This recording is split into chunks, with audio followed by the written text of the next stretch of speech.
একই ছাদের নিচে দুটো দোকান, একটি গরুর মাংসের আর একটি শূকরের মাংসের। অথচ এই গরুর মাংস এবং শূকরের মাংস নিয়ে যুগে যুগে কত মুসলিম হিন্দু দ্বারা এবং কত হিন্দু মুসলিম দ্বারা নির্যাতিত হয়েছে। কিন্তু থাইল্যান্ডের এই মার্কেটের মানুষের এবং আশেপাশে বসবাসরত মানুষের কোনো সমস্যা হচ্ছে না। প্রিয় দর্শক, আসসালামু আলাইকুম। এই মুহূর্তে আমি আছি থাইল্যান্ডের একটি কাঁচা বাজারে। এই থাইল্যান্ডের কাঁচা বাজারে এসে আমার একটা জিনিস খুবই ভালো লেগেছে, যে এখানে অধিকাংশ মেয়েরা হচ্ছে দোকানদারি করতেছে। হ্যাঁ, প্রত্যেকটা মেয়েরা হচ্ছে কিন্তু খুবই স্মার্ট, খুবই সুন্দর দেখতে, এবং তারা খুব পরিষ্কার পরিচ্ছন্ন ভাবে তাদের দোকানগুলো সাজিয়ে গুছিয়ে রেখে তারা দোকানের কার্যক্রম চালিয়ে যাচ্ছে। কাঁচা বাজার অর্থাৎ তরু তরকারি থেকে শুরু করে আমাদের কারণ বাজারে যেরকম দোকান রয়েছে, সেরকম কারণ বাজারের মতো দোকানদারি তারা করছে। কিন্তু দেখেন, এরা সবচেয়ে দামি ফোনগুলা মেয়েগুলা ইউজ করছে, সুন্দরভাবে সেজে গুজে এসে তারা দোকানদারি করতেছে। তাদের কিন্তু কোনো প্রকার লজ্জা হচ্ছে না। কিন্তু বাংলাদেশের মানুষ সবচেয়ে বেশি পিছিয়ে থাকার কারণ হচ্ছে তারা কাজকে লজ্জা পায়। তারা চুরি ডাকাতি করতে লজ্জা পায় না, কিন্তু কাজ করে খেতে লজ্জা পায়। কেন ভাই?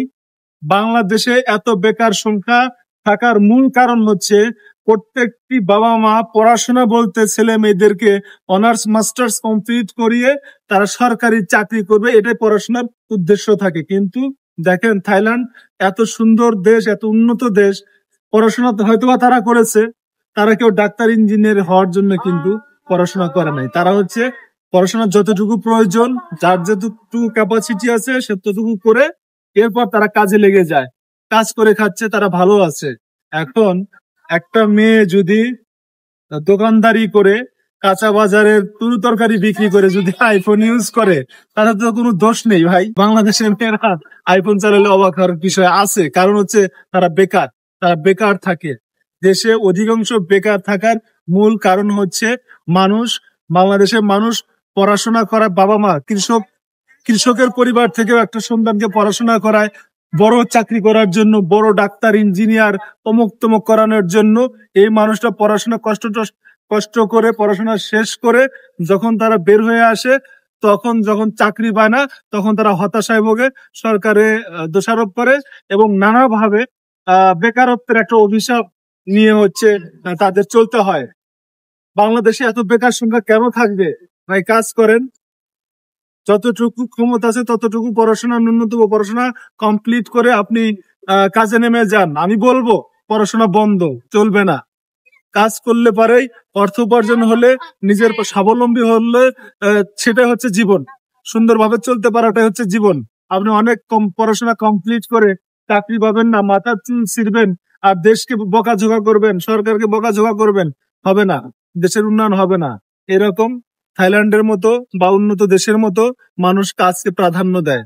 কাজ করে খেতে হবে। প্রিয় দর্শক, আপনাদের কাছে যদি আমার যুক্তি ভালো লাগে তাহলে অবশ্যই আমার সাথে থাকবেন, লাইক কমেন্টস করে শেয়ার করে পাশে থাকবেন।